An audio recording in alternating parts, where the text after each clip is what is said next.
Chapter 19 of Oliver Twist by Charles Dickens. This recording is in the public domain. Recording by Tig Hines. In which a notable plan is discussed and determined on. It was a chill, damp, windy night when the Jew, buttoning his greatcoat tight round his shrivelled body, and pulling the collar up over his ears so as completely to obscure the lower part of his face, emerged from his den. He paused on the step as the door was locked and chained behind him, and having listened while the boys made all secure, and until their retreating footsteps were no longer audible, slunk down the street as quickly as he could. The house to which Oliver had been conveyed was in the neighbourhood of Whitechapel. The Jew stopped for an instant at the corner of the street, and glancing suspiciously round, crossed the road and struck off in the direction of Spitalfields. The mud lay thick upon the stones, and a black mist hung over the streets. The rain fell sluggishly down, and everything felt cold and clammy to the touch. It seemed just the night when it befitted such a being as the Jew to be abroad. As he glided stealthily along, creeping beneath the shelter of the walls and doorways, the hideous old man seemed like some loathsome reptile, engendered in the slime and darkness through which he moved, crawling forth by night in search of some rich offal for a meal. He kept on his course through many winding and narrow ways until he reached Bethnal Green. Then, turning suddenly off to the left, he soon became involved in a maze of the mean and dirty streets which abound in that close and densely populated quarter. The Jew was evidently too familiar with the ground he traversed to be at all bewildered, either by the darkness of the night or the intricacies of the way. He hurried through several alleys and streets, and at length turned into one, lighted only by a single lamp at the farther end. At the door of a house in this street he knocked. Having exchanged a few muttered words with the person who opened it, he walked upstairs. A dog growled as he touched the handle of a room door, and a man's voice demanded who was there.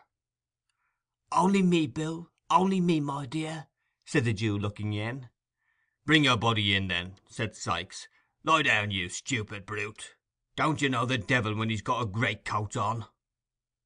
Apparently the dog had been somewhat deceived by Mr. Fagin's outer garment, for as the Jew unbuttoned it and threw it over the back of a chair, he retired to the corner from which he had risen, wagging his tail as he went to show that he was as well satisfied as it was in his nature to be. "Well?" said Sikes. "Well, my dear," replied the Jew. "Ah, Nancy." The latter recognition was uttered with just enough embarrassment to imply a doubt of its reception, for Mr. Fagin and his young friend had not met since he had interfered in behalf of Oliver. All doubts upon the subject, if he had any, were speedily removed by the young lady's behaviour. She took her feet off the fender, pushed back her chair, and bade Fagin to draw up his, without saying more about it, for it was a cold night, and no mistake. "It is cold, Nancy dear," said the Jew, as he warmed his skinny hands over the fire. "It seems to go right through one," added the old man, touching his side. "It must be a piercer if it finds its way through your heart," said Mr. Sikes. "Give him something to drink, Nancy. Burn my body, make haste. It's enough to turn a man ill to see his lean old carcass shivering in that way, like a ugly ghost just rose from the grave." Nancy quickly brought a bottle from a cupboard, in which there were many, which, to judge from the diversity of their appearance, were filled with several kinds of liquids. Sikes, pouring out a glass of brandy, bade the Jew drink it off. "Quite enough, quite, thank you, Bill," replied the Jew, putting down the glass after just setting his lips to it. "What, you're afraid of our getting the better of you, are you?" inquired Sikes, setting his eyes on the Jew. "Ugh!" With a hoarse grunt of contempt, Mr. Sikes seized the glass, and threw the remainder of its contents into the ashes, as a preparatory ceremony to filling it again for himself, which he did at once. The Jew glanced round the room as his companion tossed down the second glassful, not in curiosity, for he had seen it often before, but in a restless and suspicious manner habitual to him. It was a meanly furnished apartment, with nothing but the contents of the closet to induce the belief that its occupier was anything but a working man, and with no more suspicious articles displayed to view than 2 or 3 heavy bludgeons which stood in a corner, and a life-preserver that hung over the chimney-piece. "There," said Sikes, smacking his lips. "Now I'm ready." "For business?" inquired the Jew. "For business," replied Sikes. So say what you got to say."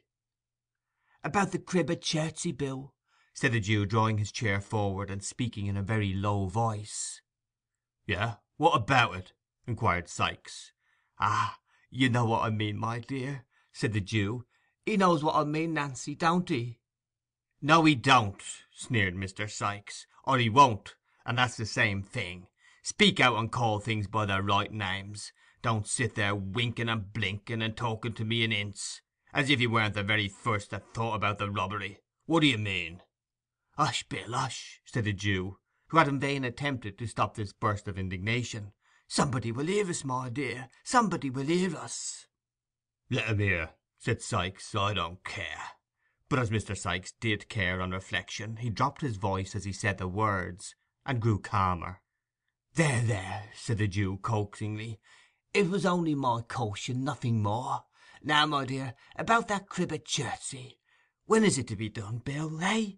When is it to be done? Such plate, my dear, such plate," said the Jew, rubbing his hands, and elevating his eyebrows in a rapture of anticipation. "Not at all," replied Sikes coldly. "Not to be done at all?" echoed the Jew, leaning back in his chair. "No, not at all," rejoined Sikes. "At least, it can't be a put-up job as we expected." "Then it hasn't been properly gone about," said the Jew, turning pale with anger. "Don't tell me." "But I will tell you," retorted Sikes. "Who are you that's not to be told? I tell you that Toby Crackit has been hanging about the place for a fortnight, and he can't get one of the servants in line." "Do you mean to tell me, Bill," said the Jew, softening as the other grew heated, "that neither of the two men in the house can be got over?" "Yeah, I do mean to tell you so," replied Sikes. "The old lady has had him these 20 years, and if you were to give him £500 there wouldn't be in it." "Do you mean to say, my dear," remonstrated the Jew, "that the women can't be got over?" "Not a bit of it," replied Sikes. "Not by Flash Toby Crackit?" said the Jew incredulously. "Think what women are, Bill." "No, not even by Flash Toby Crackit," replied Sikes. "He says he's worn sham whiskers and a canary waistcoat the whole blessed time he's been loitering down there, and it's all of no use." "He should have tried mustachios and a pair of military trousers, my dear," said the Jew. "So he did," rejoined Sikes, "and they weren't no more use than the other plant." The Jew looked blank at this information. After ruminating for some minutes, with his chin sunk on his breast, he raised his head and said, with a deep sigh, that if Flash Toby Crackit reported right, he feared the game was up. "And yet," said the old man, dropping his hands on his knees, "it's a sad thing, my dear, to lose so much when we had set our hearts upon it." "So it is," said Mr. Sikes, "worse luck." A long silence ensued, during which the Jew was plunged in deep thought, with his face wrinkled into an expression of villainy perfectly demoniacal. Sikes eyed him furtively from time to time. Nancy, apparently fearful of irritating the housebreaker, sat with her eyes fixed upon the fire, as if she had been deaf to all that passed. "Fagin," said Sikes, abruptly breaking the stillness that prevailed, "is it worth 50 shiners extra if it's safely done from the outside?" "Yes," said the Jew, as suddenly rousing himself. "Is it a bargain?" inquired Sikes. "Yes, my dear, yes," rejoined the Jew, his eyes glistening, and every muscle in his face working with the excitement that the inquiry had awakened. "Then," said Sikes, thrusting aside the Jew's hand with some disdain, "let it come off as soon as you like. Toby and me were over the garden wall the night before last, sounding the panels of the door and shutters. The crib's barred up like a jail at night, but there's one part we can crack safe and softly." "Which is that, Bill?" asked the Jew eagerly. "Why," whispered Sikes, "as you cross the lawn." "Yes," said the Jew, bending his head forward, with his eyes almost starting out of it. "Huh," said Sikes, stopping short, as the girl, scarcely moving her head, looked suddenly round and pointed for an instant to the Jew's face. "Never mind which part it is. You can't do it without me, I know. But it's best to be on the safe side when one deals with you." "As you like, my dear, as you like," replied the Jew. "Is there no help wanted but yours and Toby's?" "None," replied Sikes, "except the centre bit and a boy. The first we both got, and the second you must find us." "A boy!" exclaimed the Jew. "Oh, Then it's a panel, eh? "Never mind what it is," replied Sikes. "I want a boy, and he mustn't be a big un." "Lord," said Mr. Sikes reflectively, "if I'd only got that young boy of Ned the chimbley sweeper's! He kept him small on purpose, and let him out by the job. But the father gets lagged, and then the Juvenile Delinquent Society comes and takes the boy away from a trade where he's earning money, teaches him to read and write, and in time makes a 'prentice of him. And so they go on," said Mr. Sikes, his wrath rising with the recollection of his wrongs. "And so they go on, and if they've got money enough, which is a providence they haven't, we shouldn't have half a dozen boys left in the whole trade in a year or two." "No more we should," acquiesced the Jew, who had been considering during this speech, and had only caught the last sentence. "Bill." "What now?" inquired Sikes. The Jew nodded his head towards Nancy, who was still gazing at the fire, and intimated by a sign that he would have her told to leave the room. Sikes shrugged his shoulders impatiently, as if he thought the precaution unnecessary, but complied nevertheless by requesting Miss Nancy to fetch him a jug of beer. "You don't want any beer," said Nancy, folding her arms and retaining her seat very composedly. "I tell you I do," replied Sikes. "Nonsense," rejoined the girl coolly. "Go on, Fagin. I know what he's going to say, Bill. He needn't mind me." The Jew still hesitated. Sikes looked from one to the other in some surprise. "Why, you don't mind the old girl, do you, Fagin?" he asked at length. "You've known her long enough to trust her, or the devil's in it. She ain't one to blab, are you, Nancy?" "I should think not," replied the young lady, drawing her chair up to the table and putting her elbows upon it. "No, no, my dear, I know you're not," said the Jew. "But—" and again the old man paused. "But what?" inquired Sikes. "I didn't know whether she might perhaps be out of sorts, you know, my dear, as she was the other night," replied the Jew. At this confession Miss Nancy burst into a loud laugh, and swallowing a glass of brandy, shook her head with an air of defiance, and burst into sundry exclamations of "Keep the game a-going," "Never say die," and the like.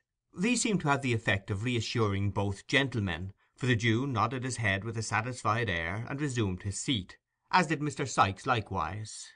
"Now, Fagin," said Nancy with a laugh, "tell Bill at once about Oliver."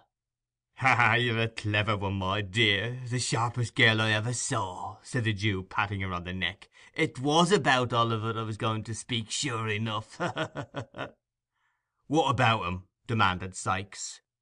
"He's the boy for you, my dear," replied the Jew in a hoarse whisper, laying his finger on the side of his nose and grinning frightfully. "He!" exclaimed Sikes. "Have him, Bill," said Nancy. "I would if I was in your place. He mayn't be so much up as any of the others, but that's not what you want, if it's only to open a door for you. Depend upon it, he's a safe one, Bill." "I know he is," rejoined Fagin. "He's been in good training these last few weeks, and it's time he began to work for his bread. Besides, the others are all too big." "Well, he is just the size I want," said Mr. Sikes, ruminating. "And we'll do everything you want, Bill, my dear," interposed the Jew. "He can't help himself. That is, if you frighten him enough." "Frighten him!" echoed Sikes. "It'll be no sham frightening, mind you. If there's anything queer about him when we once get into the work, in for a penny, in for a pound. You won't see him alive again, Fagin. Think of that before you send him. Mark my words," said the robber, poising a crowbar which he had drawn from under the bedstead. "I've thought of it all," said the Jew with energy. I've had my eye upon him, my dears, close, close. Once let him feel that he is one of us. Once fill his mind with the idea that he has been a thief, and he's ours for life. Oh, it couldn't have come about better." The old man crossed his arms upon his breast, and drawing his head and shoulders into a heap, literally hugged himself for joy. "Ours," said Sikes. "Yours, you mean." "Perhaps I do, my dear," said the Jew with a shrill chuckle. "Mine, if you like, Bill." "And what," said Sikes, scowling fiercely on his agreeable friend, "what makes you take so much pains about one chalk-faced kid, when you know there are 50 boys snoozing about Common Garden every night, as you might pick and choose from?" "Because they're of no use to me, my dear," replied the Jew with some confusion. "Not worth the taking. Their looks convict 'em when they get into trouble, and I lose 'em all. With this boy, properly managed, my dears, I could do what I couldn't with 20 of them. Besides," said the Jew, recovering his self-possession, He has us now if he could only give us leg bail again, and he must be in the same boat with us. Never mind how he came there, it's quite enough for my power over him that he was in a robbery. That's all I want. Now, how much better this is than being obliged to put the poor little boy out of the way, which would be dangerous, and we should lose by it besides. When is it to be done? Asked Nancy, stopping some turbulent exclamation on the part of Mr. Sikes, expressive of the disgust with which he received Fagin's affectation of humanity. Ah, to be sure, said the Jew. When is it to be done, Bill? I planned with Toby the night after to-morrow, rejoined Sikes in a surly voice, if he heard nothing from me to the contrary. Good, said the Jew. There's no moon. No, rejoined Sikes. It's all arranged about bringing off the swag, is it? asked the Jew. Sikes nodded. And about— Oh, it's all planned, rejoined Sikes, interrupting him. Never mind particulars. You'd better bring the boy here to-morrow night. I shall get off the stone an hour after daybreak. Then you hold your tongue and keep the melting pot ready, and that's all you have to do. After some discussion, in which all three took an active part, it was decided that Nancy should repair to the Jew's next evening when the night had set in, and bring Oliver away with her, Fagin craftily observing that if he evinced any disinclination to the task, he would be more willing to accompany the girl who had recently interfered in his behalf than anybody else. It was also solemnly arranged that poor Oliver should, for the purposes of the contemplated expedition, be unreservedly consigned to the care and custody of Mr. William Sikes, and further that the said Sikes should deal with him as he thought fit, and should not be held responsible by the Jew for any mischance or evil that might be necessary to visit him, it being understood that, to render the compact in this respect binding, any representations made by Mr. Sikes on his return should be required to be confirmed and corroborated in all important particulars by the testimony of Flash Toby Crackit. These preliminaries adjusted, Mr. Sikes proceeded to drink brandy at a furious rate, and to flourish the crowbar in an alarming manner, yelling forth at the same time most unmusical snatches of song, mingled with wild execrations. At length, in a fit of professional enthusiasm, he insisted upon producing his box of house-breaking tools, which he had no sooner stumbled in with and opened for the purpose of explaining the nature and properties of the various implements it contained, and the particular beauties of their construction, than he fell over the box upon the floor, and went to sleep where he fell. "Good night, Nancy," said the Jew, muffling himself up as before. "Good night." Their eyes met, and the Jew scrutinized her narrowly. There was no flinching about the girl. She was as true and earnest in the matter as Toby Crackit himself could be.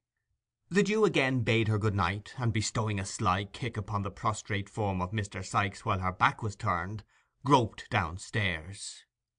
"Always the way," muttered the Jew to himself as he turned homeward.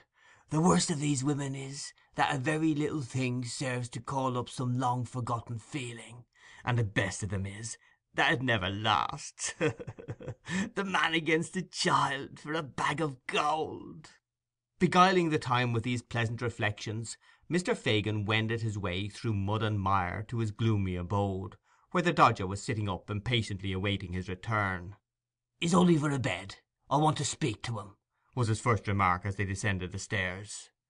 "Hours ago," replied the Dodger, throwing open the door. "Here he is." The boy was lying fast asleep on a rude bed on the floor, so pale with anxiety and sadness, and the closeness of his prison, that he looked like death. Not death as it shows in a shroud and coffin, but in the guise it wears when life has just departed, when a young and gentle spirit has but an instant fled to heaven, and the gross air of the world has not had time to breathe upon the changing dust it hallowed. "Not now," said the Jew, turning softly away. "To-morrow, to-morrow." Chapter 19